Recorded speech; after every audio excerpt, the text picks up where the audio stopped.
Right.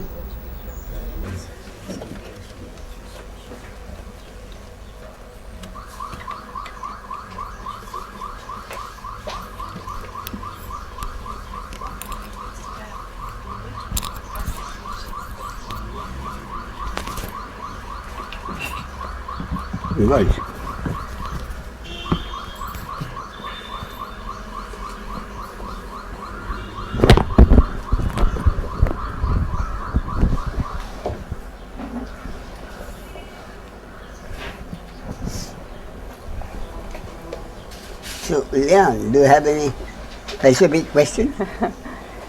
Morning, morning, Ramesh. Morning. My dear Ramesh.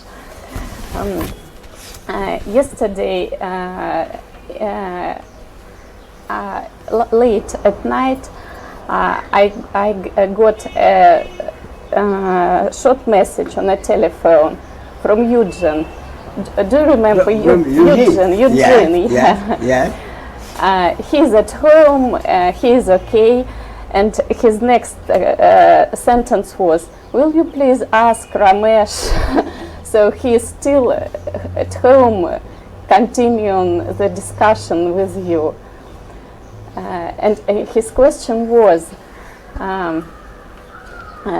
so first I'll ask his question, and then it will be my question. So his question was, is there any connecting between concepts and enlightenment? Is there any connection between concepts and enlightenment? Yeah, so tell him enlightenment is itself a concept. Enlightenment itself is a concept. Enlightenment is not something someone gives you certified. You are a doctor, you get a certificate. Enlightenment, nobody can give you a certificate. Therefore, enlightenment itself is a concept.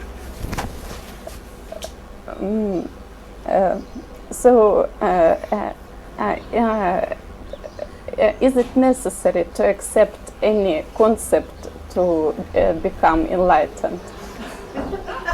I'm sorry? Is it necessary to accept any concept to become enlightened? No.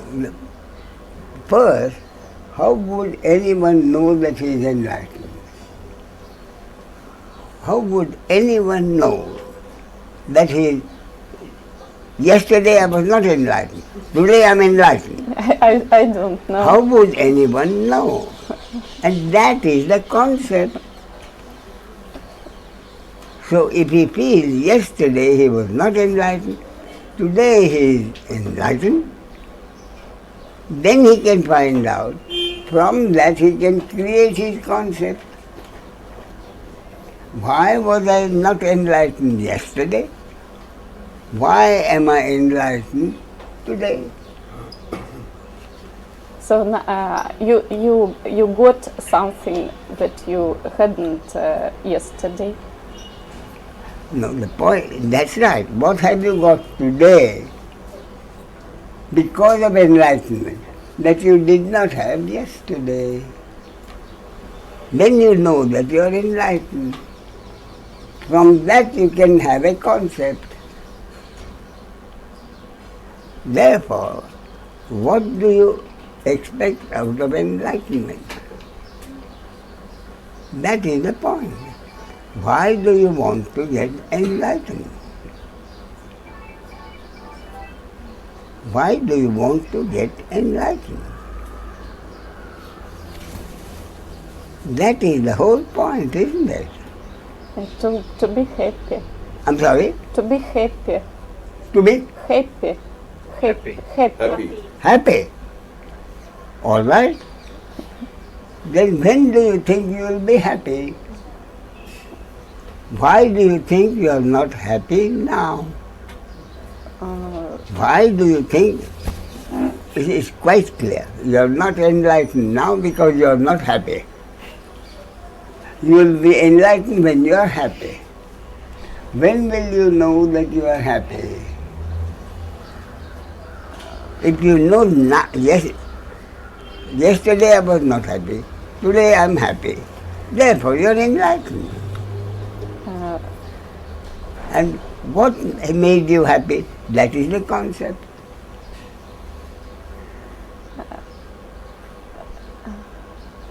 And okay, it's enough for Eugene's question. I hope I will. I will write some words about it to him. Yeah. But my question is Please. maybe somehow connected with it. Please. There are some people here and some of my friends describe such so-called flashes or miracle feelings or all these kinds of things, some experience of disappearing or all these things. Is it necessary to feel all these things before enlightened? Therefore, you have to decide what you understand by enlightenment. What do you understand? Liana, you've been here now so many weeks. What do you understand by enlightenment? When do you think you will be happy? And therefore, the first thing is, what does Liana understand by happiness? Happiness, it is more clear for me than the word enlightenment. I'm sorry? The word enlightenment is not, it is difficult for me. I thought in therefore, terms of forget enlightenment. Forget enlightenment. Let us talk about happiness. Happiness. As I keep telling you, I sought enlightenment for 40 years and I was frustrated. So I changed my whole thing and I said, to hell with enlightenment. Now I shall seek happiness for myself. I've already retired, I'm 60 years of age. For the rest of my life, I want happiness. I want to be happy. Therefore, I pursued happiness. And I have become enlightened according to my concept of enlightenment. Because I've got that happiness. And happiness for me is calmness and be stable inside. Stable, you say. Stable. Quite right. Therefore, that happiness which you are seeking is more stable throughout the day. Yeah, that's... And not as pleasure or pain. Pleasure is only temporary. Therefore, pleasures cannot make you happy.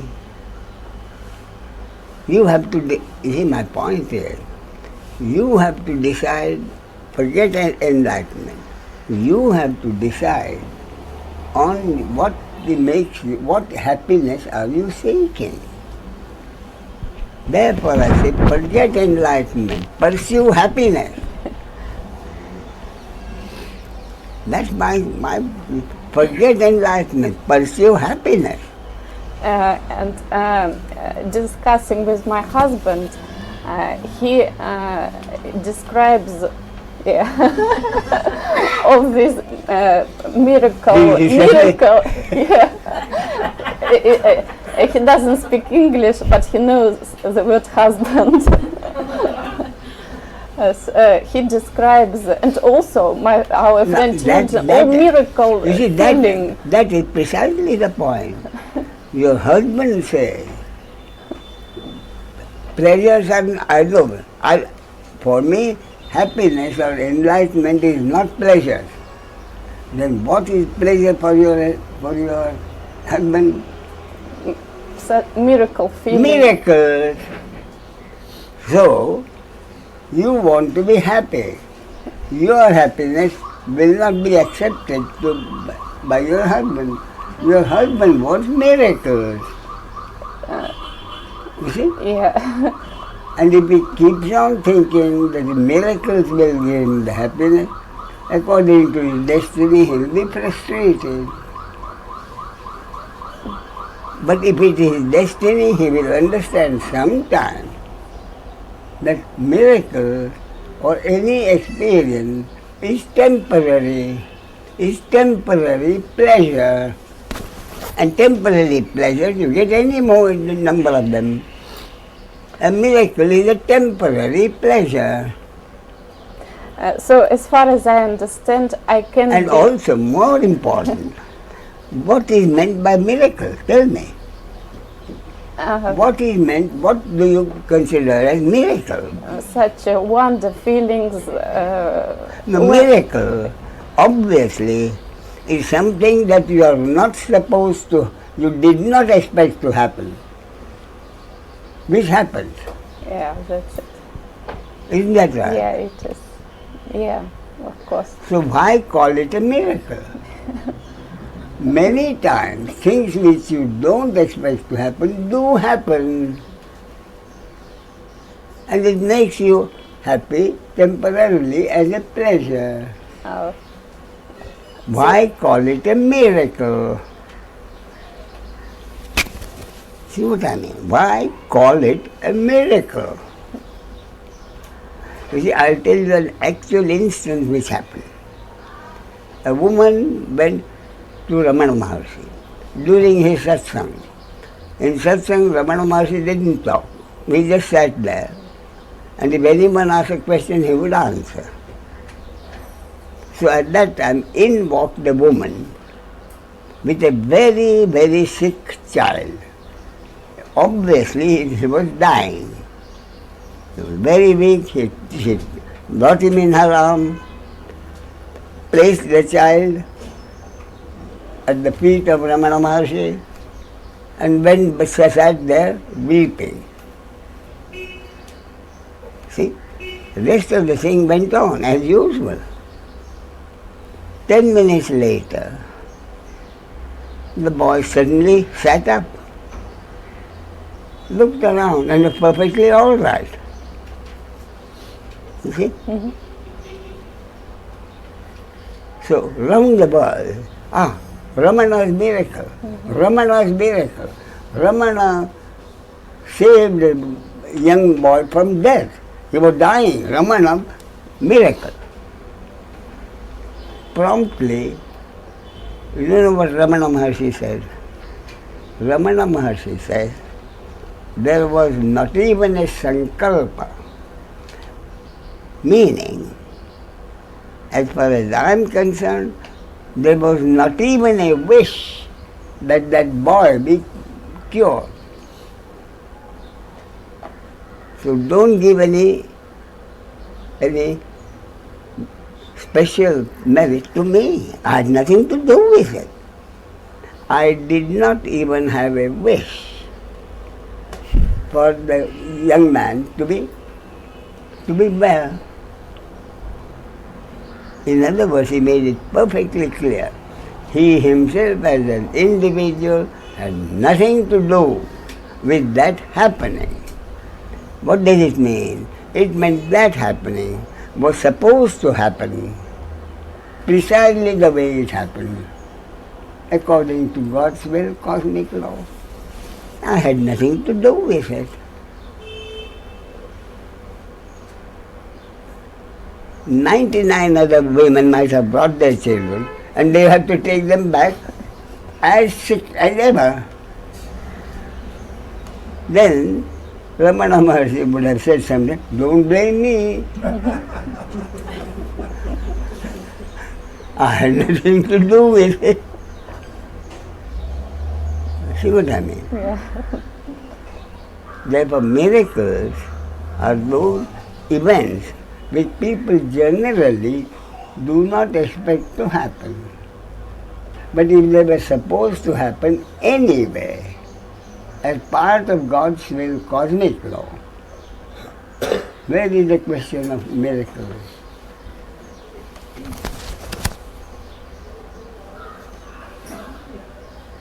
See what I mean?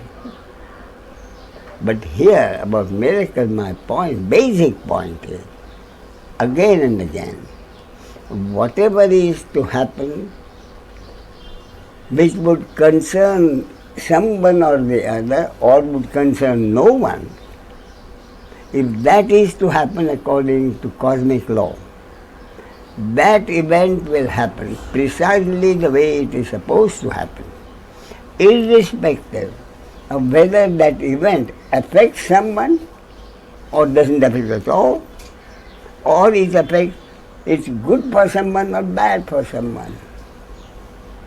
A happening happened. No one is concerned. Or someone is concerned because it's done a good thing for him. Another, it has done him some harm. So what happens to any event? The event, happening of that event is according to cosmic law. The effect of that is also based on cosmic law. No individual can be held responsible. And everything is predetermined. That is the whole point. And that is precisely what Ramana Maharshi wanted people to remember. If someone gets well, don't praise me. If someone doesn't get well, don't blame me.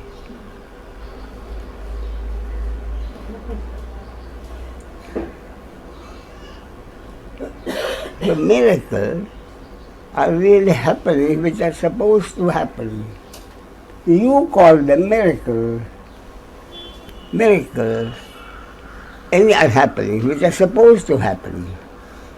But if you expect miracles, then it means you expect happenings to happen which were not supposed to happen. And you say, no miracles.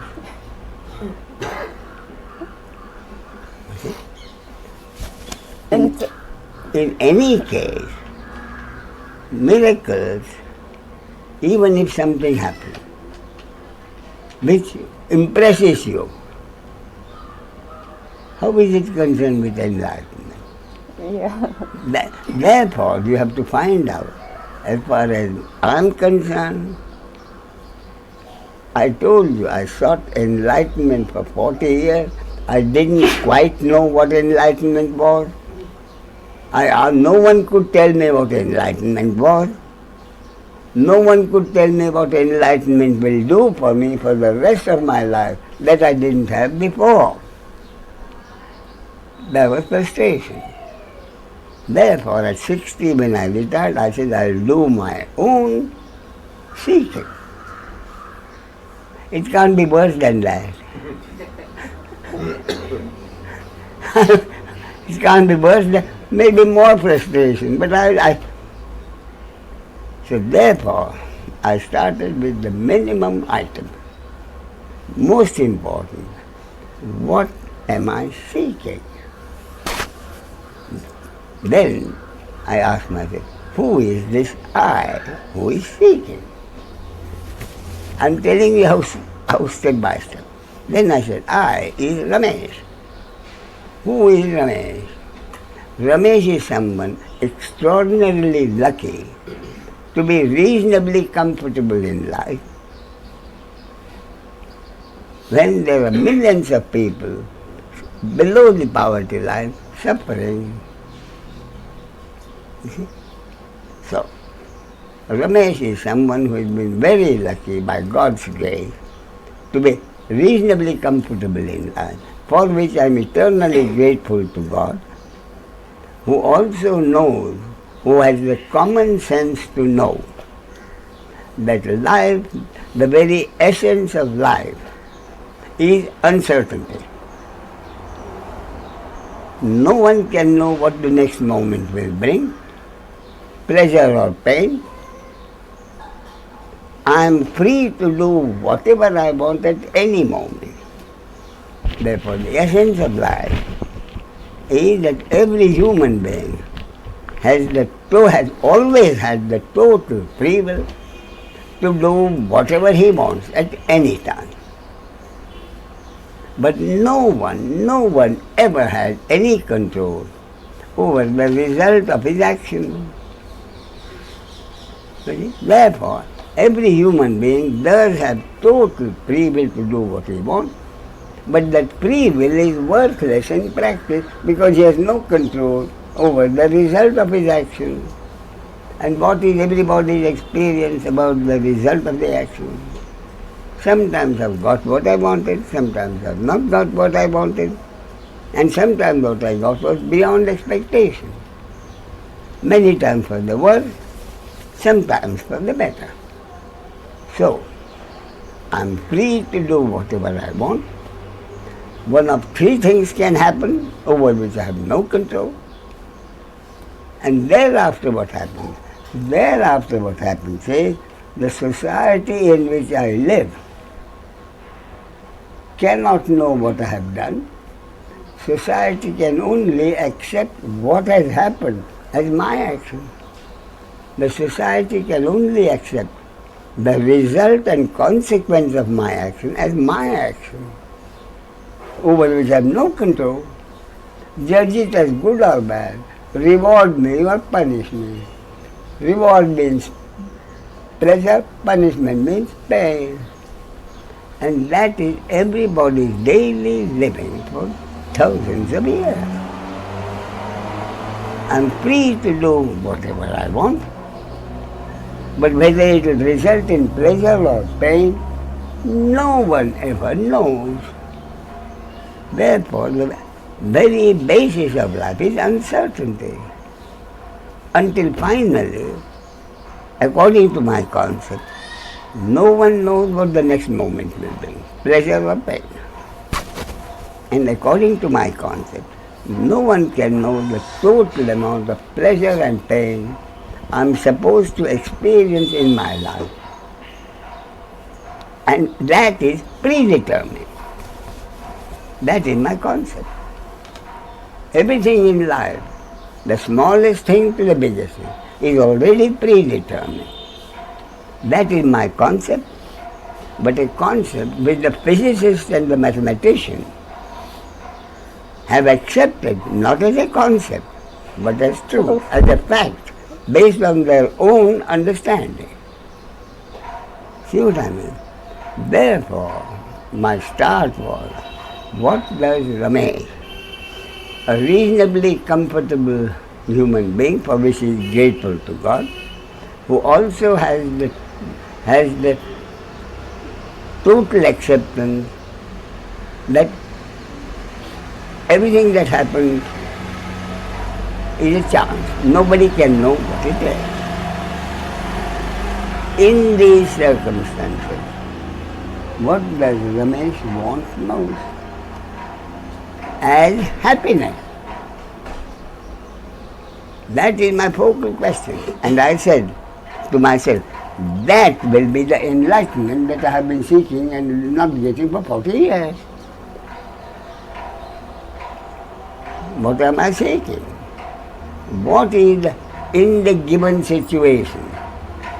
Knowing that life means pleasure or pain over which no one has any control. What is the happiness I am seeking? And if I get that happiness, I will call it enlightenment. See what I mean? That is how I started.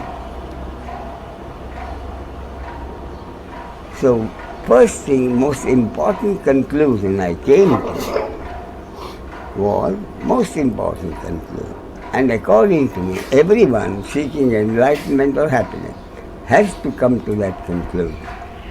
A, that the happiness that I am seeking cannot be found in the flow of life.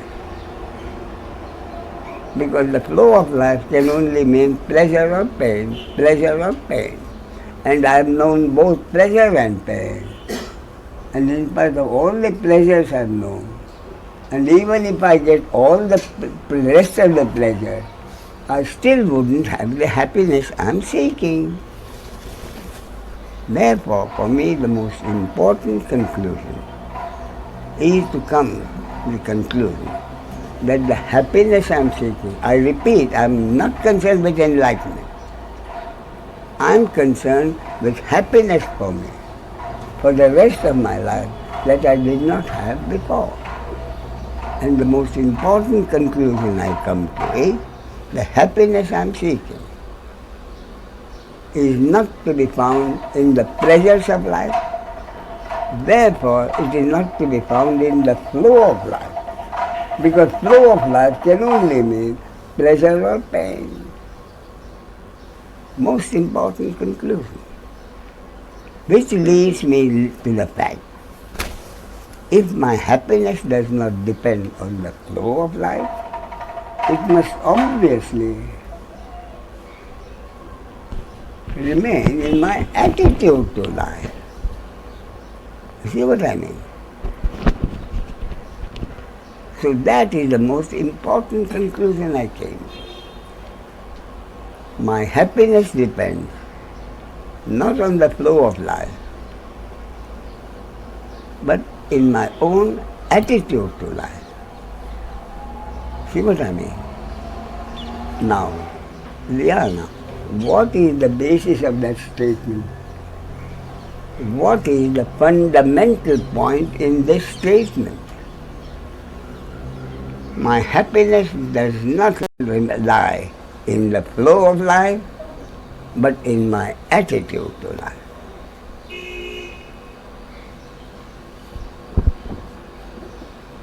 That clearly means what happens in life, my pleasure or pain, depends on things happening over which I have no control. Someone does something, I call it pleasure. Someone else does something else, I call it pain. Therefore, what life brings me, pleasure or pain, depends on someone else. And that is why, even if I have all the pleasure, I can't have happiness. Because the happiness I am seeking, if it depends on someone else doing something, see what I mean? Therefore, first most important thing, happiness that I am seeking has nothing to do with what the other does. See what I mean? Yeah, not outside, but inside. No, outside, inside, you are getting already. Did I say outside, inside? I am telling you what happened, and you are thinking inside, outside. Where is the inside and where is the outside? What I am saying is, the conclusion I came to is that my happiness does not depend on what happens in life, because what happens in life is something which happens in life. Someone does something. Therefore, if my happiness depends on what someone does something, or something happening, then my happiness is not my happiness. My happiness depends on the will of someone else. My happiness depends on what someone does. And if then what someone does, how am I concerned with what someone does? Pleasure or pain? Therefore, in life, all I can have is pleasure or pain, depending on what someone does, which may help me or hurt me. See what I mean? Therefore, my happiness does not depend on anything or anyone outside of myself. Most important conclusion I came to was, the happiness I am seeking cannot depend on anything else happening outside in life.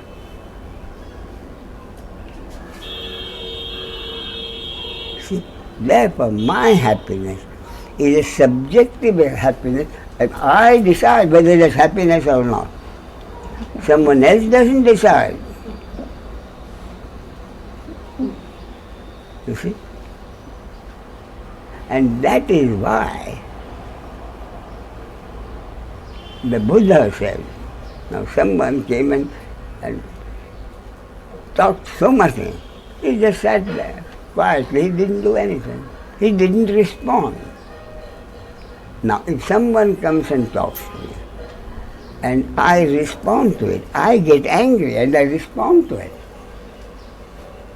Then what happens? If I keep on responding to what is happening outside of me, what someone says or does, there can only be pleasure or pain. Therefore, the most important conclusion, the happiness I am seeking has nothing to do with the other or what the other does or whatever happens. It depends on my attitude to life. And what should be my attitude to life? My attitude to life should be the total acceptance, my happiness. I cannot let my happiness depend on what is happening out in the life. See what I mean? My happiness, I cannot let it remain in life what happens. And yet, the problem was, I still have to live my life in this world, always having a relationship with the other, daily living from morning till night, means a relationship between me and the other. Morning till the other may be my parent or wife or son or a close relative or a neighbor or someone connected with my business or pleasure, business or occupation, or a total stranger. Daily living, no one can know. In what I am saying, daily living means a relationship with the other. Who the other is going to be, no one can. It may be the nearest relative or the farthest stranger. And yet, my happiness depends on my ignoring the other. If I let my happiness depend on what the other does, then I can never ever be happy. Therefore, the most important conclusion I must come to, most important, is so far I have not been happy because my relationship with the other has not been harmonious. Therefore, I will find out what is the basis, what has been the basis of my relationship with the other, whoever the other is, so far, which has not given me the happiness. See what I mean? What has been the basis of my relationship with the other, whoever the other is, the closest relative or the total stranger, which has not brought me the happiness. Step by step. And the only answer is because my relationship with the other, whoever they are, even if he happens to be the closest relative, it happens unfortunately to be one of a rivalry. Even among little brothers and sisters, as close a relationship as you can imagine, the relationship has always been one of rivalry. Therefore, in the subject of psychology, there is a technical word for it. They call it sibling rivalry. even among little brothers and sisters, rivalry. Someone brings a piece of cake, brings a cake. Promptly, if the other three have gone and there's only one there, what would he like to do? He wouldn't like to do what he did because of the consequences. He'll be hit. But what would he like to do? He would like to eat the whole cake himself and not leave anything for the others. But if the others are there, he has to share it with the others.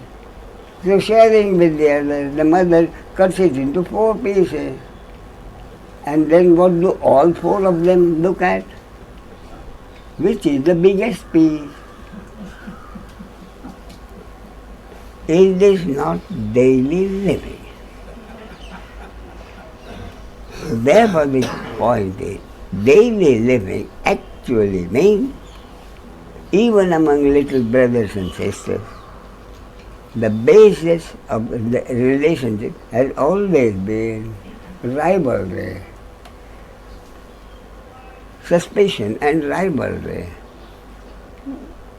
Therefore, the reason why my relationship with the other has not brought me the happiness is because my relationship with the other has not been harmonious. My relationship has not been harmonious because it is based on rivalry. Therefore, the conclusion was obvious. The only way I can be happy is if my relationship with the other is harmonious. So far it has been not harmonious because the basis of it has been rivalry. The other will want something which I want. You have a question? Yeah, Go and ahead. what about harmony inside? I use the same word, inside me and myself, between me and myself. Harmony inside. Between me and myself there is no rivalry. There is rivalry between me and myself. But still I feel there is no harmony inside me. Hmm? I feel. But first, what do you mean between me and myself? What do you mean by me and myself? What do the words mean? Me and myself. What does it mean? There's nothing like that. There's only me and you. The basis of daily living, relationship between me and you. And the obvious conclusion is, in my relationship with the other, with you, I have not been happy because, however close our relationship, there is a rivalry. Therefore, the only conclusion is that I can be happy only if my relationship with the other, whoever the other is harmonious. And then, the ultimate step, I'm giving you first step, the ultimate step is the only way I can have happiness is if my relationship with the other is harmonious, and the only way my relationship with the other can be harmonious,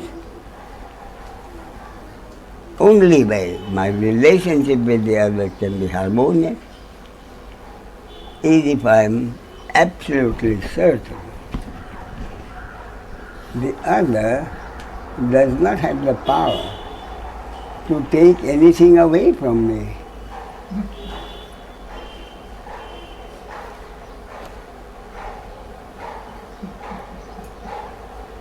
No enlightenment, no guru, no.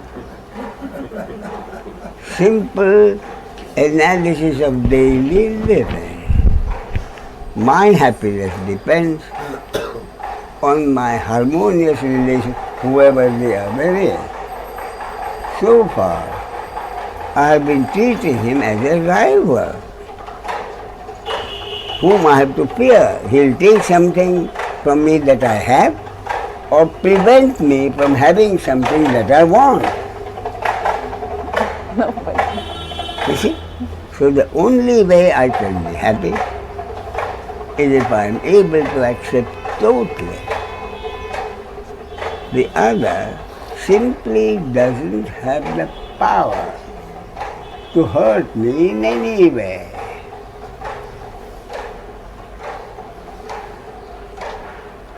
That is the final conclusion I came to.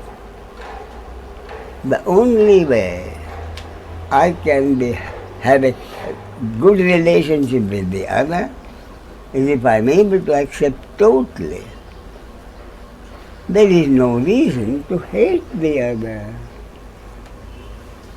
because the other simply doesn't have the power to hurt me in any way. Which means I have to accept totally the other, whoever the other is, has no power to do anything. The only way, the conclusion I came to is the only way I can have a harmonious relationship with the other and therefore my happiness. I don't want a harmonious relationship with the other for his happiness. I'm still concerned with my own happiness. But the conclusion I come to is, I cannot be happy unless I have lost all fear of the other. I can be happy only if I have lost all fear of the other. And the only way I can do that is if I am totally able to accept totally. The other is incapable of doing anything. Why? Because the other is only a human object. The other is only a three-dimensional human object, an instrument. An instrument cannot hurt me. Therefore, what can hurt me is something which happens through that instrument, over which the instrument has no control. See the conclusion. And what applies to the other, the rest of the world must apply to me also. Therefore, the final conclusion I came to, my happiness depends on my being able to accept totally. No individual is capable of doing anything, neither me nor the other. That we are only three-dimensional objects or instruments through which the source or God or energy functions and brings about at any moment precisely what is supposed to happen. And whether that happening helps me or hurts me, the other simply has nothing to do with it. It's a happening through any body, mind, organism. Whether that happening helps me or hurts me is my destiny. God's will, cosmic law. The other has nothing to do with my pleasure or pain, happiness or unhappiness, happiness or suffering.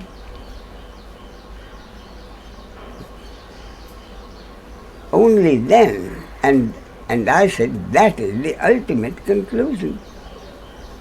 So what is the ultimate conclusion? Which I have been able to accept by God's grace, and therefore I have been happy. That is what I call enlightenment, my concept. So therefore, what is my concept of enlightenment? which has brought me the happiness I've been seeking all my life.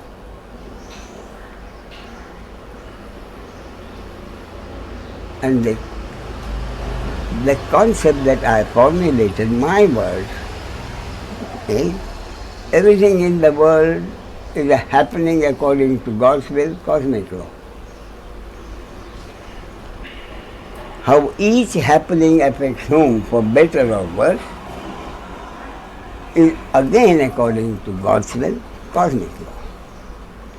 Through which body, mind, organism, through which instrument, the happening happens, which the society calls my action, or his action, or your action, or her action, is again according to God's will, cosmic law, I repeat.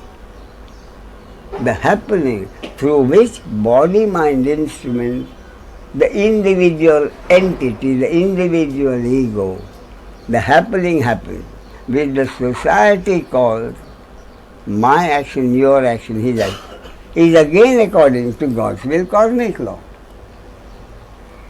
Therefore, what action happens to me at any time is not my action. It's a happening according to God's will. And whether that happening brings me pleasure or pain is also according to God's will, cosmic law. Therefore, whether I have pleasure or pain, previously I would say, because of his action I have pleasure, he is my friend. It is because of his action that I am in pain, I hate him. See what I mean? Now the question of loving someone or hating someone simply doesn't arise. The happening happened to someone, and that happening is supposed to help me or hurt me according to my destiny. The other has nothing to do with it. Therefore, if the other has nothing to do with my pleasure or pain, where is the question of hating anybody and loving anybody? See what I mean? Therefore, my concept of what is enlightenment, now I could say, according to my concept, enlightenment means the total acceptance that everything in the world is happening according to God's will, cosmic law,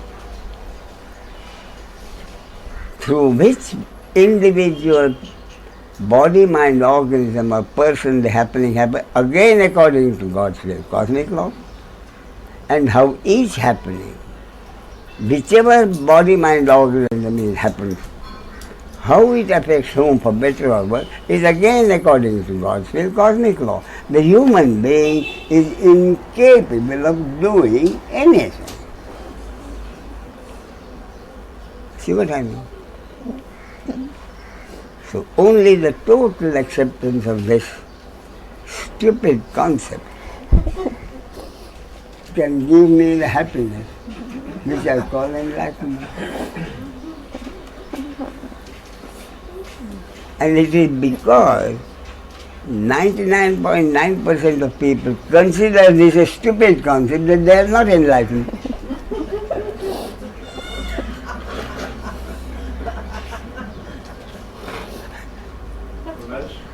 Yeah, please. Well, wait. Come. I don't know if he's done yet. No. Just a brief question about it. She can sit here. Okay.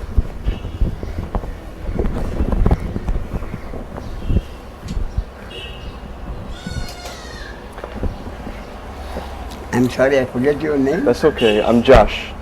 Josh. Yes. What part of the world are you from? From America. America. What do you do there? Your business or occupation?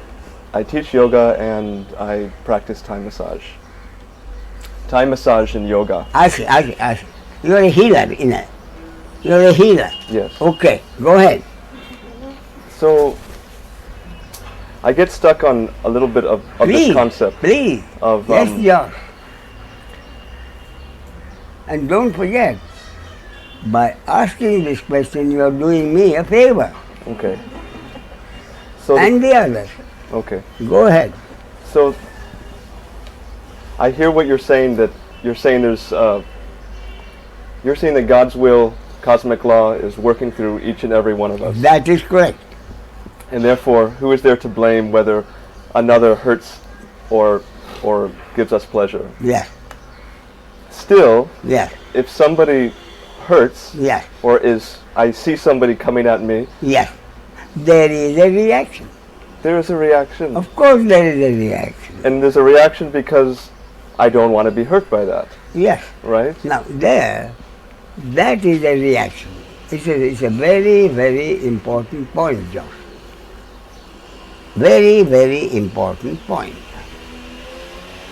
If I accept totally that no one can harm me, no one can do anything to me, how do I live my life in circumstances where someone is threatening me? Agreed? Yeah. Isn't that your question? Yes. If I'm supposed not to treat the other as anyone who is capable of hurting me, is it ever possible for me to lead my life in the daily living where almost every moment there will be a situation in which I find myself in danger of being hurt or losing something? Right. You see, you ask a question, I take it to the basis. Is that not your question? Do you want me to repeat it?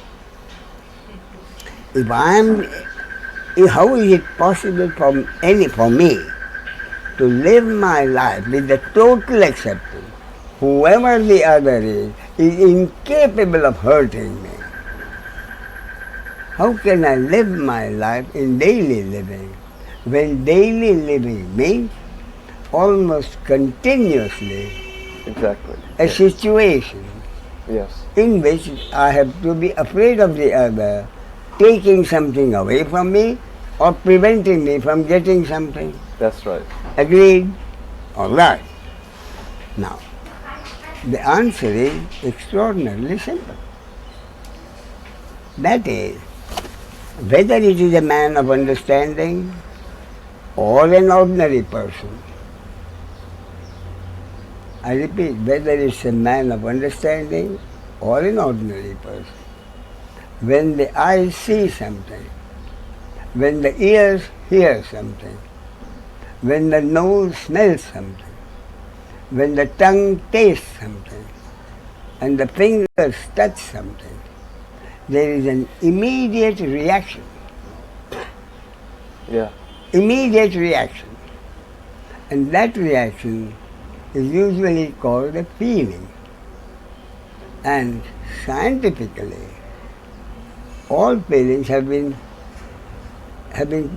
in six names. They are anger and disgust, fear and I read it. 6 basic emotions. Anger and disgust, fear and surprise, joy and sadness. Any feeling can be grouped under these. Mm.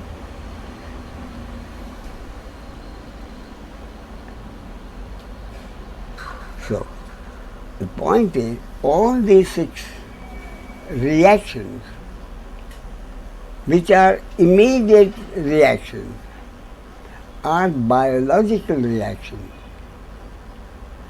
Physical, psychosomatic apparatus responding to what the eyes see or the ears hear. So that reaction, which is immediate, is not Josh's reaction or Ramesh's reaction or Liana's reaction, but a biological reaction in that particular body-mind organism according to the genes and conditioning in that body-mind organism over which the ego has no control. See what I mean? Therefore, anger arises, but just cannot get angry. Fear may arise, but just cannot get afraid. Surprise arises, but Josh is not surprised. Still, it's there. It's there, and therefore, what is there is a happening. The biological reaction is a happening which happened because it was supposed to happen according to God's will, cosmic law. And that happening will have its results, which the man of understanding accepts. But the person, the ordinary person, who does not see that this reaction is a biological reaction, gets involved in that biological reaction as my reaction, gets involved in it and becomes happier and happier. I'll give you a specific example. Suppose two friends are going together. The friend is on his way to the office. You have nothing particular to do. Both of you see a woman being molested. Both body-mind organisms are similarly programmed, genes and conditioning. Therefore, the immediate biological reaction in both is to go and help the woman. So this reaction makes both body-mind organisms rush to help the woman. And there are 3 or 4 people trying to molest her. There's a fracas, you fight with them, and the result is the police come and take the whole lot of you to the police station. That is the scenario.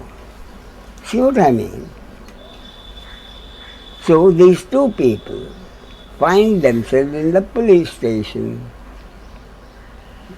That is the scenario which was supposed to happen according to God's will, cosmic law. So the man of understanding, knowing that at this moment I could not have been anywhere else in the world but in this police station. The man of understanding accepts that the anger arising was supposed to happen, effort to help the woman was supposed to happen, the police were supposed to come, and my being here at this moment in the police station had to happen. So the scenario, people finding themselves in the police, the man of understanding accepts that was supposed to happen. I had nothing to do with it. If this were 100 times, the same thing would happen. With this understanding that it was a happening over which I had no control, you will probably find the man of understanding joking with the police.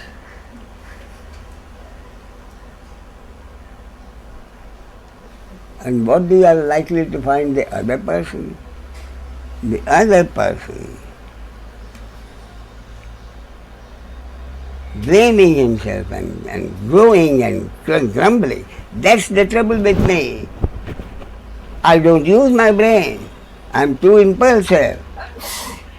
Helping the woman was not my job. I have no business to do that. I'm always like this. And I get into trouble.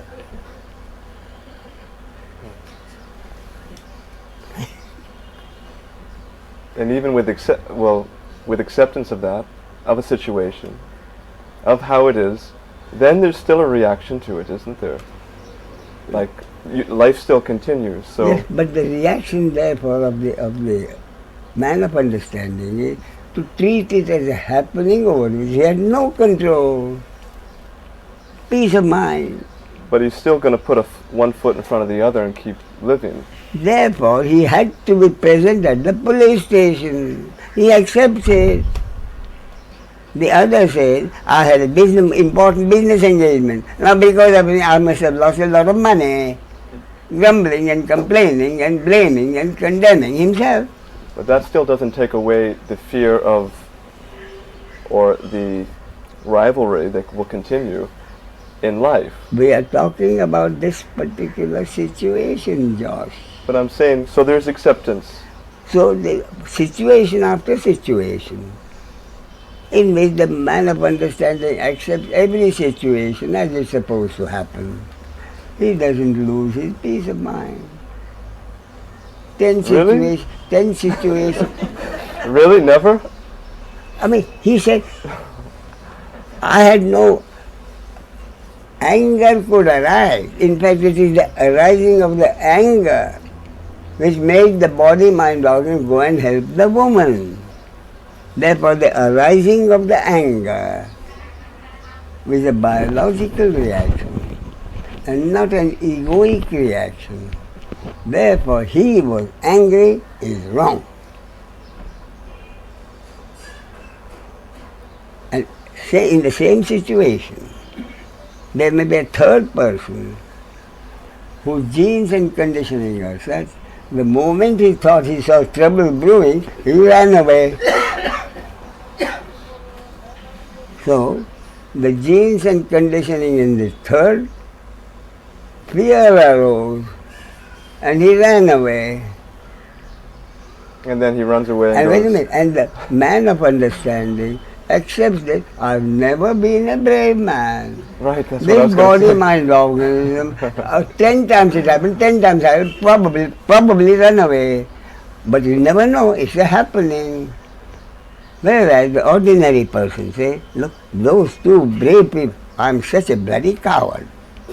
I don't want to be a coward. I want to be a brave man. That is the involvement which makes me unhappy. So, we're all living our lives. We each have a desire, or I can speak for myself, I have certain desires that I want to do in life. You have a certain desire, Josh, to be a perfect human being. Yes or no? No. No. Josh is content to be an imperfect human being, then the problem doesn't arise. You are an imperfect human being. Yes, definitely.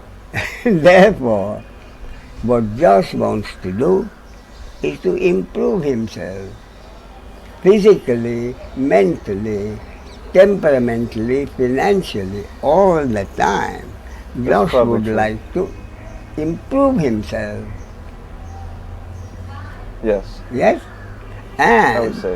Yeah. And the point is, from the beginning of time, every human being had the total free will to improve himself in any manner, physically, mentally, temperamentally, or financially. By the same token,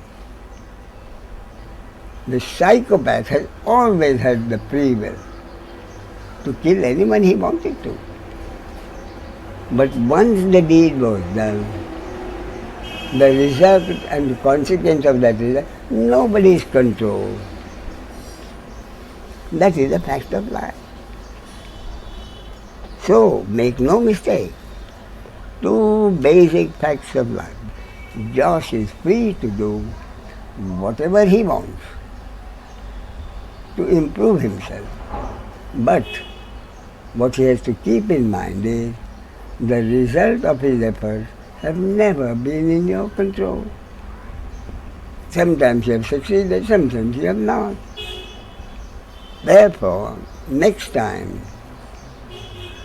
Josh wants to improve himself, he is free to do it. Do it. But remember, whether you succeed or not, on to what extent you succeed, has never been in your control. Therefore, do in any circumstances whatever you feel you should do in order to improve yourself.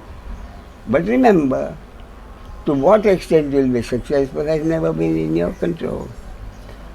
Do you feel that a man of understanding doesn't have much desire to do, to try to improve himself? Oh, of course he will. Of course he will. But this is what he will do. He will do whatever he feels like doing. But at the same time know to what extent he succeeds. Therefore, if he doesn't succeed as well as he thought, he wouldn't be frustrated. Okay. I was only supposed to improve 50%, but at least 50% is there.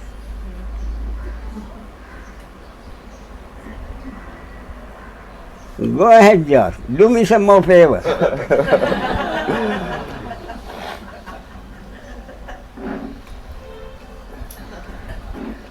The other day, Yeah. you said that a concept is the interconnected opposite of truth.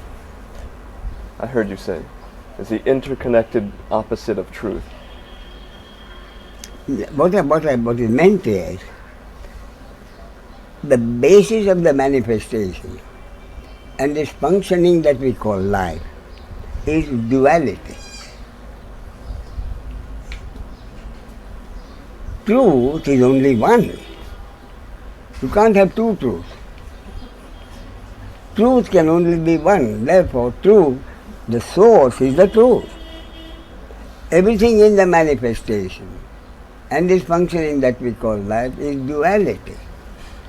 Therefore, about everything there will be two concepts.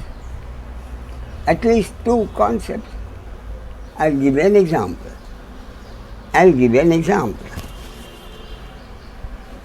Should there be discipline in a school?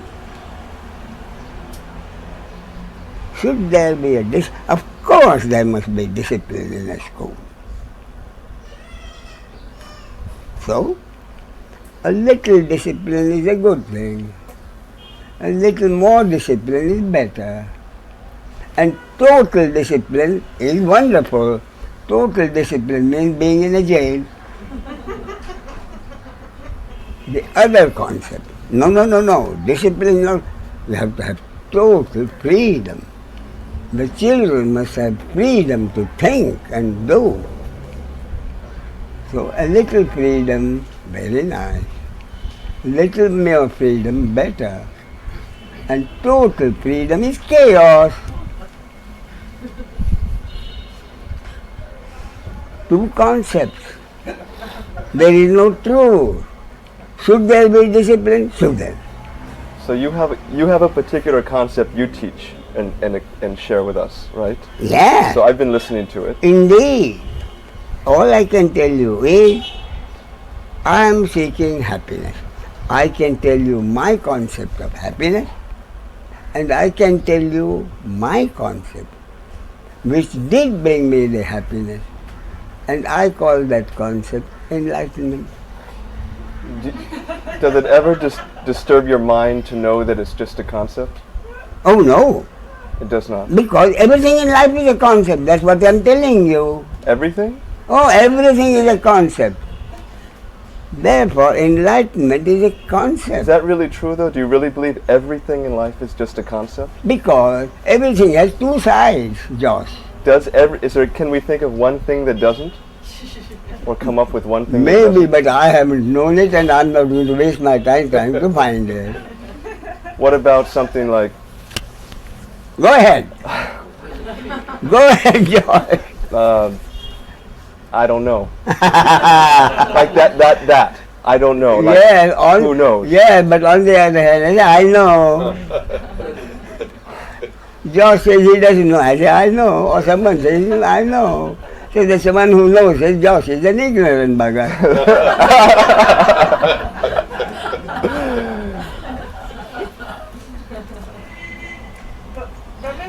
One moment, please. Come, Inga, okay, come. No, Is no. I said yes.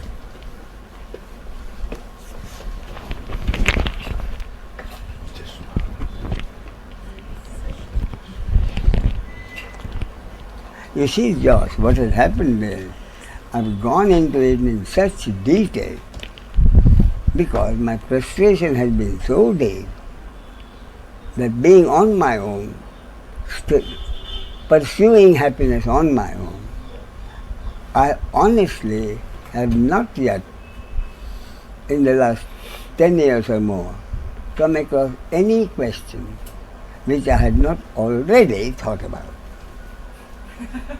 That is why I said you are doing me.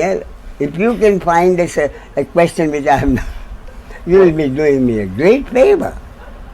It Now wait a minute. Yes, Inga. You used to say there's only one truth, Yes. Yeah. and the fact that can you ignore that you exist? No, wait a minute. The only truth Yeah, is not in life. in life. No. The only truth is the self, Yeah. the reality. Yeah. I am. Yeah, I exist. I am that I am.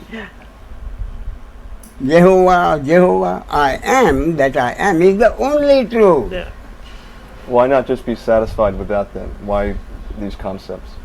I would ask you that, George. Well, I'm not satisfied with the concept. Why is George asking all kinds of questions and making him unhappy?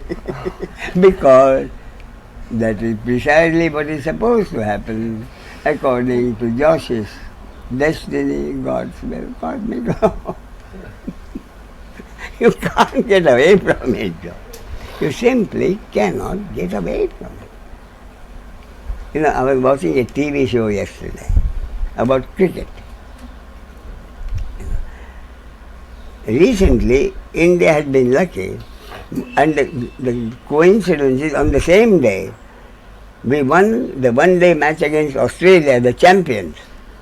And the same day, another team, under 19, won the world championship. So India is right on top. So that was about the big fight. That is the debate about it. It is a stupid deal. It says, is India now on the top of the world, cricket world? Answer is yes. Now it is. Tomorrow I don't know. But that was the title. So in that, you know, there was one fellow, he said, he knew an English captain, cricket captain, Richard Beno. Originally he must be a Frenchman. Richard Beno, who was a captain. And he said, he'd been very successful. So he said, my success has been due, he said, 20% to ability and 80% to luck. You know. My wife wasn't here. No, she is not well. Otherwise I would have told my wife. Not correct. 100% is luck. What does he say? 20% is ability, 80% is luck. Where did you buy your 20% ability? So even the 20% ability is what was supposed to happen in that body-mind organism called Richard Beno, whose destiny it was to be a successful cricketer.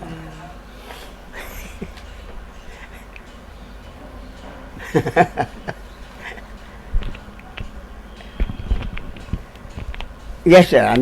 Now.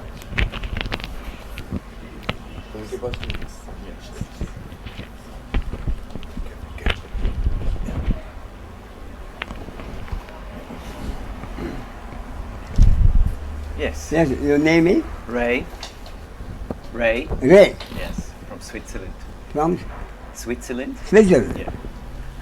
Yeah. I'll tell you a joke about Switzerland.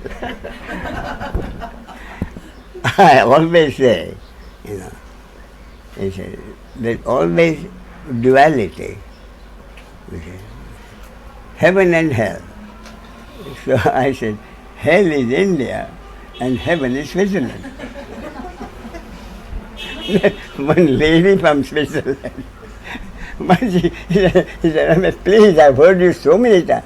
Every time you say it, Switzerland is not heaven.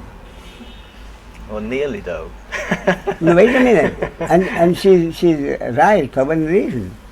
Recently, there was a official London School of Economics professors who had a survey done, relationship between money and happiness.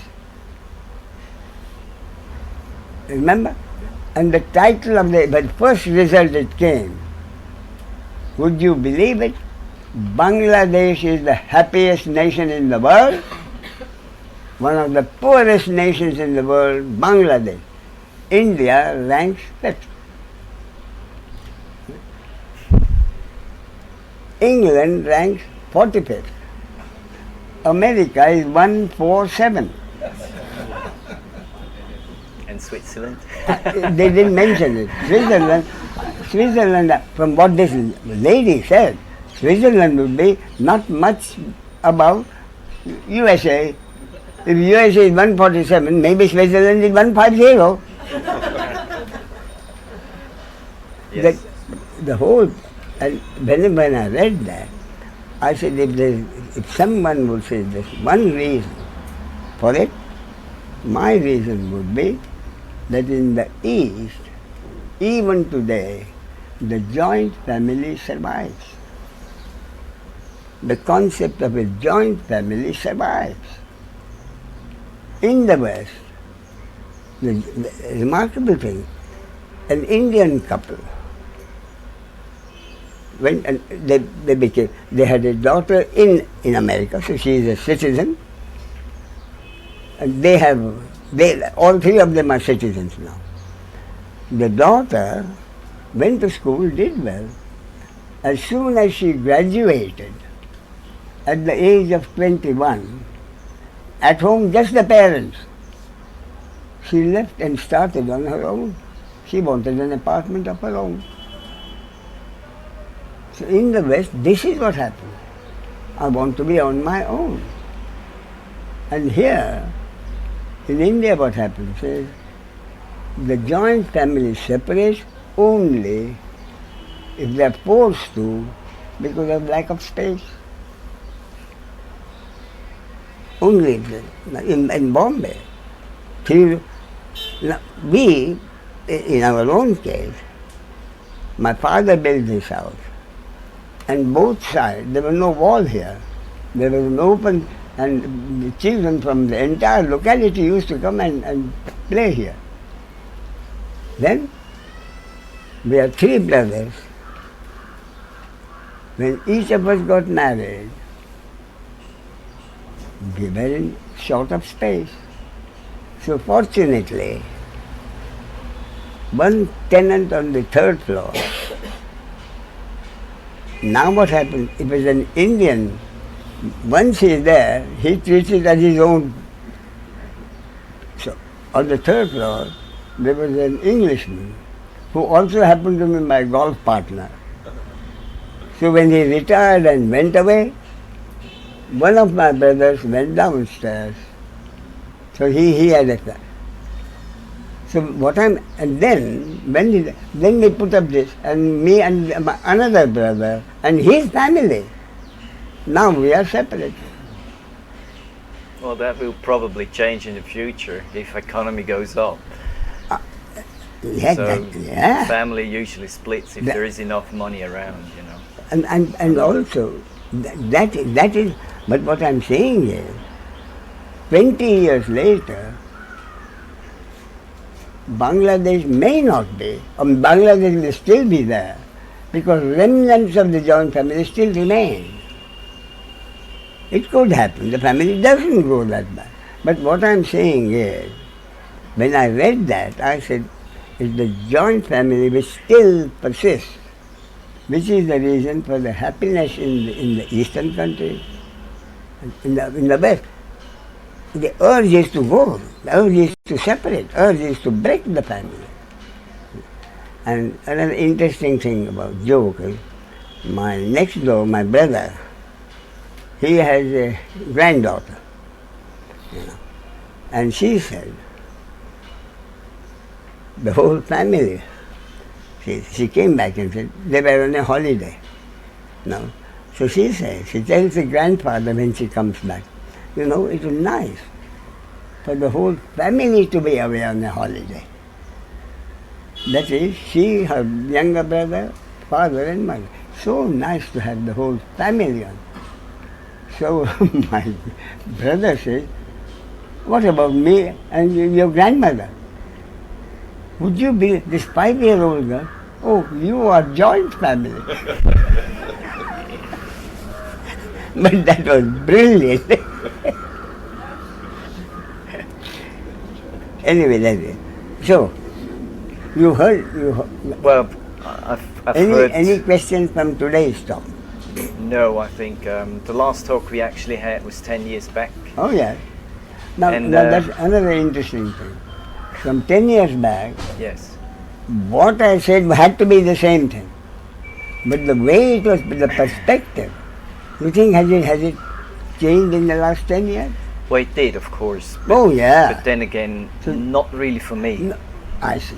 Not really for me. So I hear the same thing, even if you said free will 10 years back, and then you say no free will 10 years back, and now you say free will. For me, it's completely the same thing. I see, You just take the road from the other side. Yeah.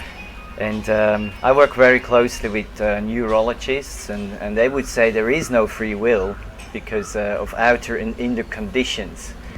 And there Genes and conditions. Yes, and whatever collapses in the brain is just because of outside and inside coming Yeah. together. So Yeah. there's no idea of, you're So not what- free because of that. So what this neurology tells me is, I think I decide to get up from this chair and go inside. I decided now to get up and go inside.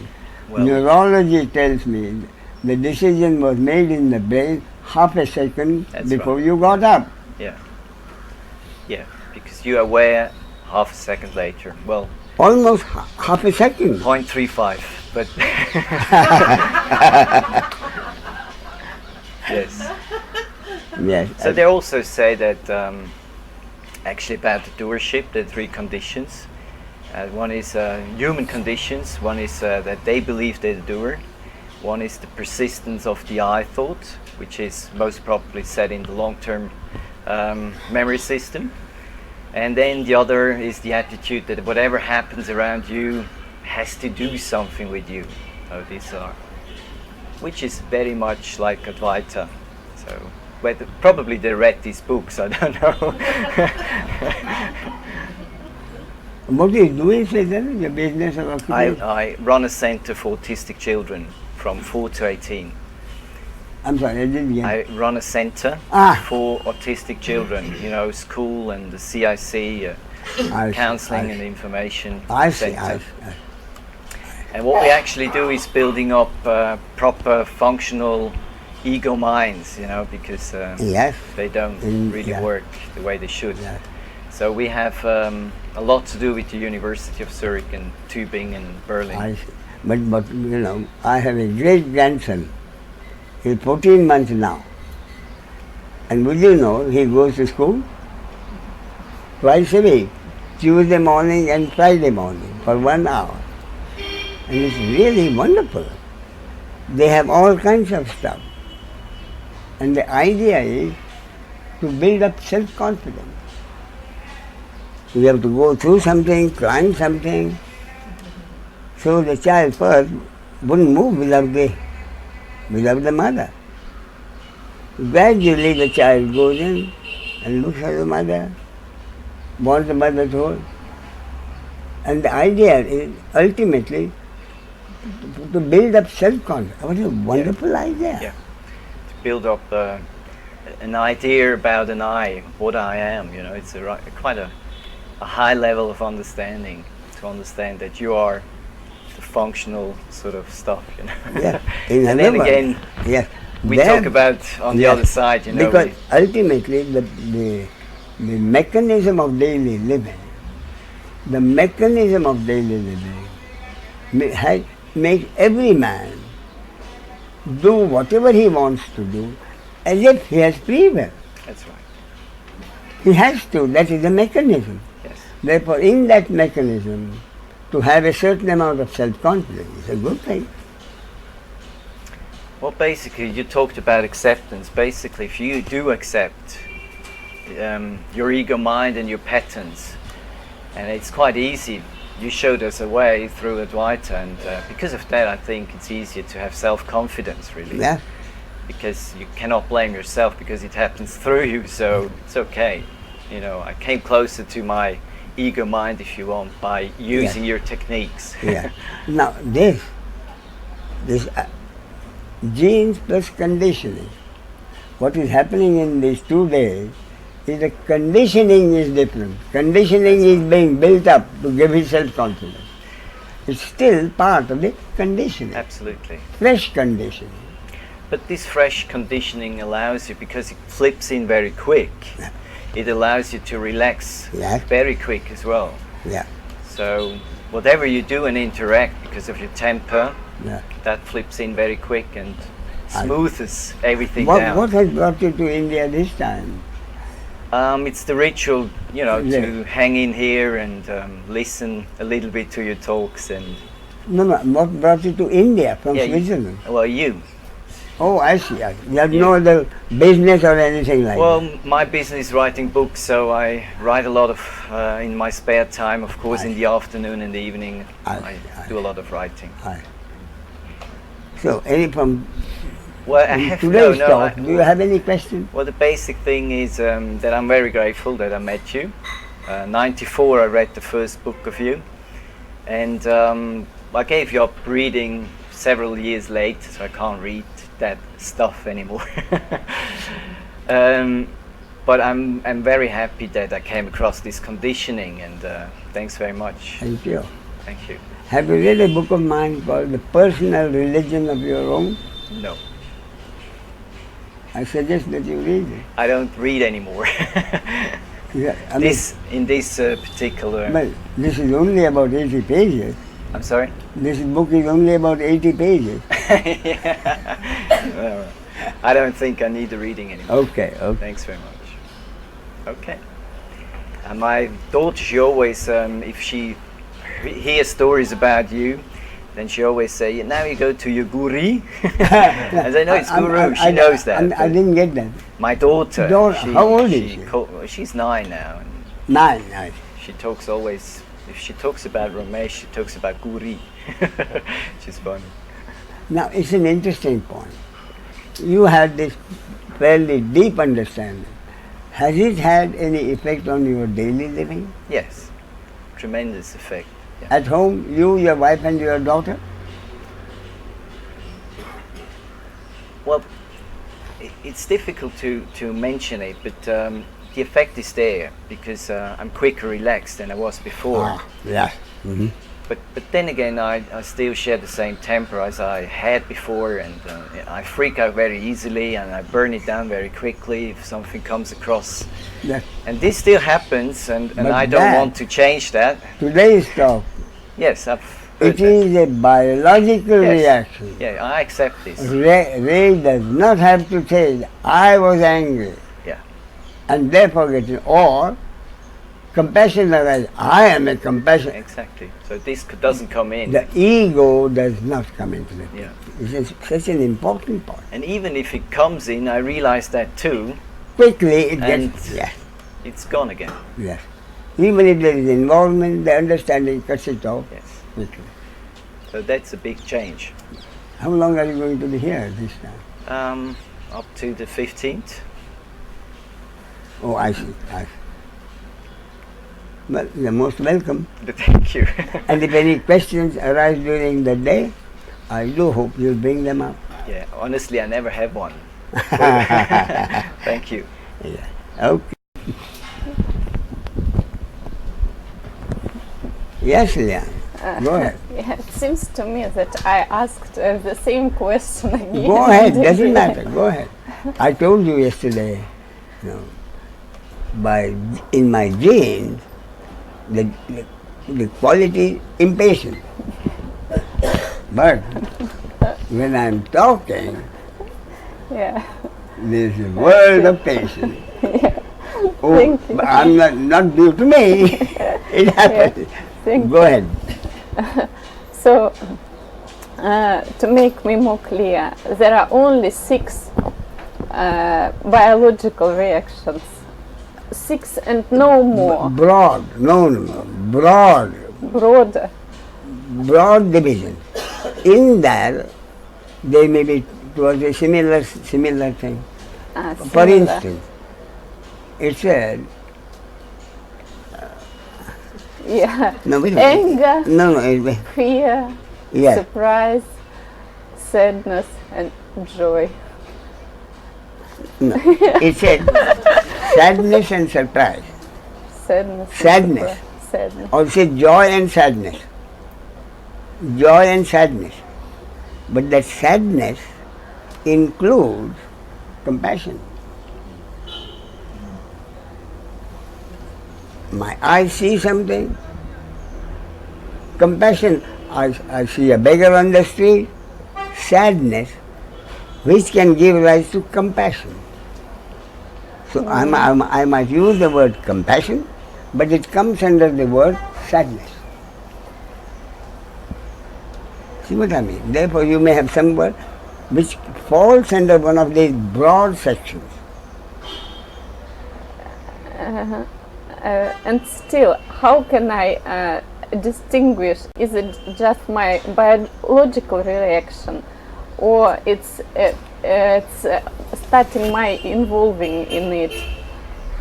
When I start thinking, process of thinking Look, starts. anger arises.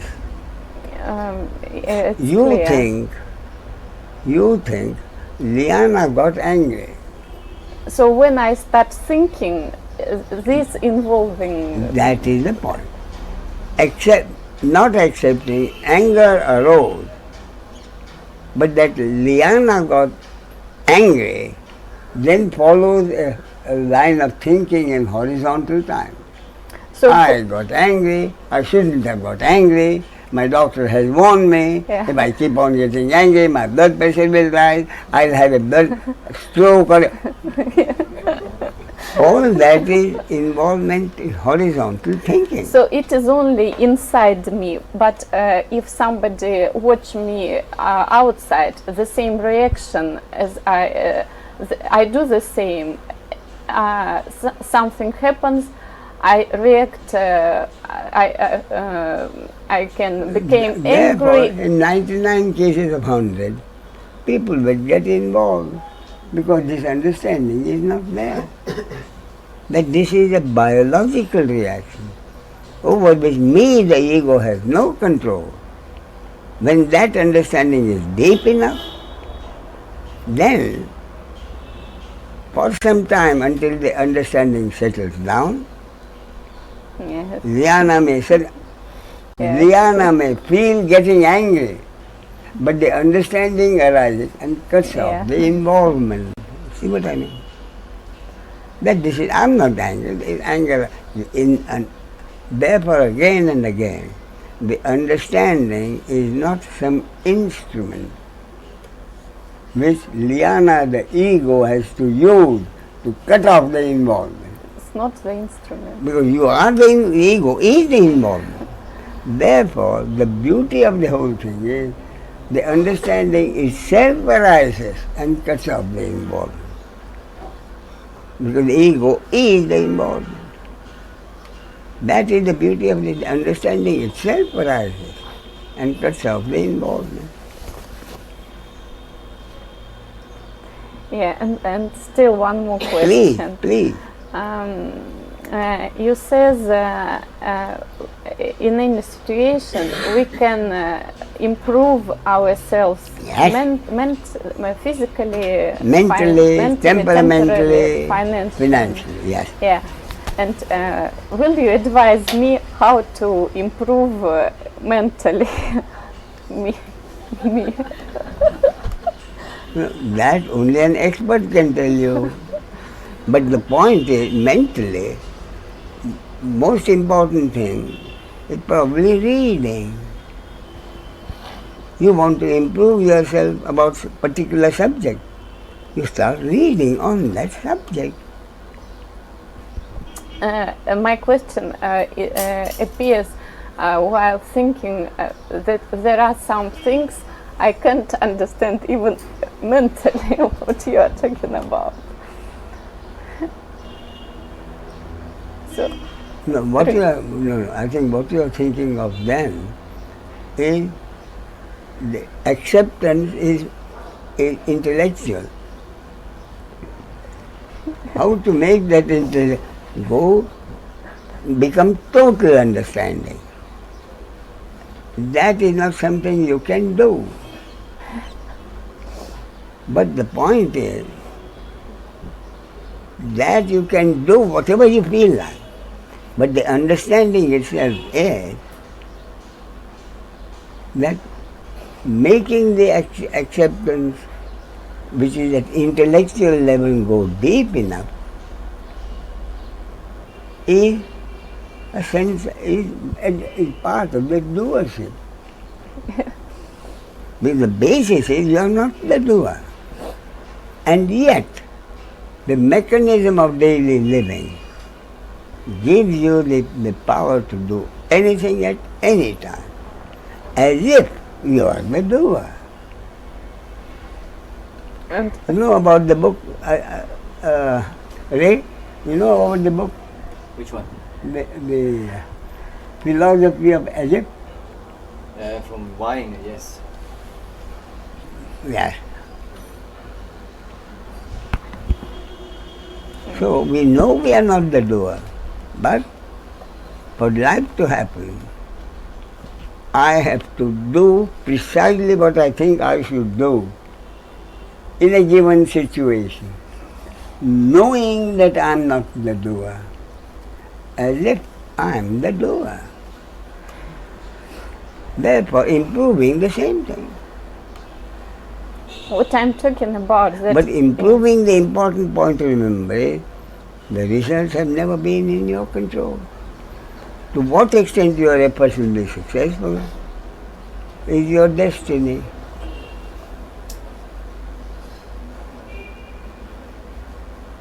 Okay? You still have a few days. yeah, tomorrow. Okay. Any question arises during the day? To enjoy. Yeah, Murthy. That's what you were wanting?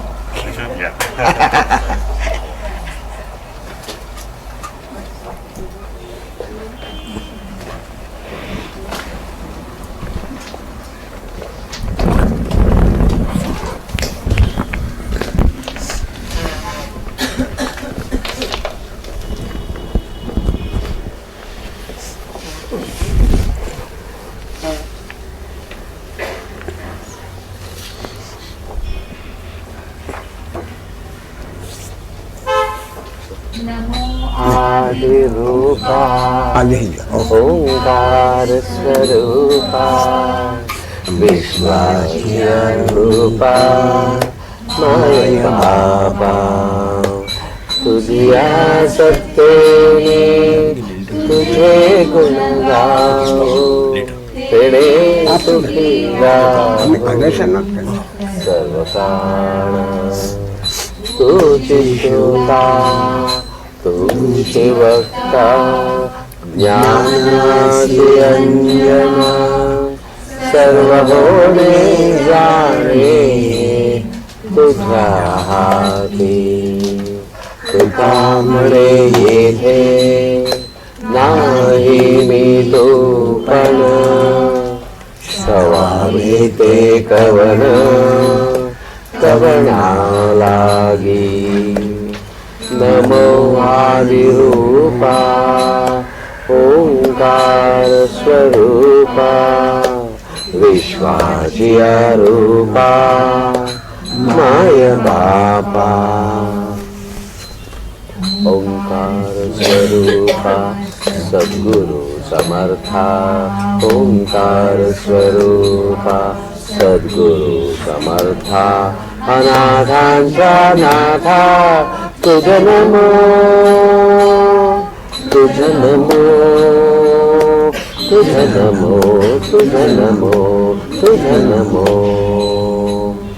ओंकार स्वरूपा सद्गुरु समर्था अनाथांचा नाथा तुझ नमो तुझ नमो तुझ नमो तुझ नमो तुझ नमो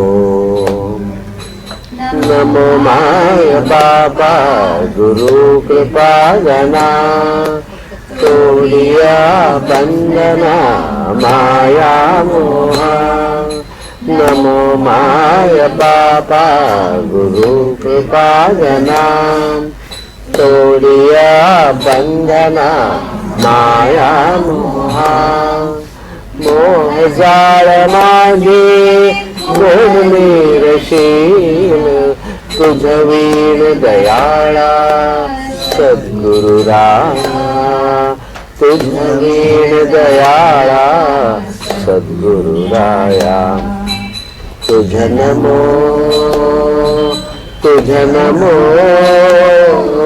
तुझ नमो ओंकार स्वरूपा सद्गुरु समर्था अनाथांचा नाथा तुझ नमो तुझ नमो तुझ नमो तुझ नमो तुझ नमो सद्गुरु राया माझा आनंद सागर त्रैलोक्य आधार गुरुराव त्रैलोक्य आधार गुरुराव त्रैलोक्य आधार गुरुराव गुरुराज स्वामी असे स्वयं प्रकाश त्या पुढे उदास चंद्र रवी त्या पुढे उदास चंद्र रवी त्या पुढे उदास चंद्र रवी रवी शशी अग्नी नेम तुझ्या रूपा स्वप्रकाश रूपा नेमे वेदा स्वप्रकाश रूपा नेमे वेदा स्वप्रकाश रूपा तुझ नमो तुझ नमो ओंकार स्वरूपा सद्गुरु समर्था अनाथांचा नाथा तुझ नमो तुझ नमो तुझ नमो तुझ नमो तुझ नमो एका जनार्दनी गुरु परब्रह्मा एका जनार्दनी गुरु परब्रह्मा तयाचे तैना सदामुखी तयाचे परिणाम सदामुखी तयाचे परिणाम सदामुखी ओंकार स्वरूपा सद्गुरु समर्था नाथा तुझ नमो तुझ नमो तुझ नमो तुझ नमो तुझ नमो तुझ नमो तुझ नमो तुझ नमो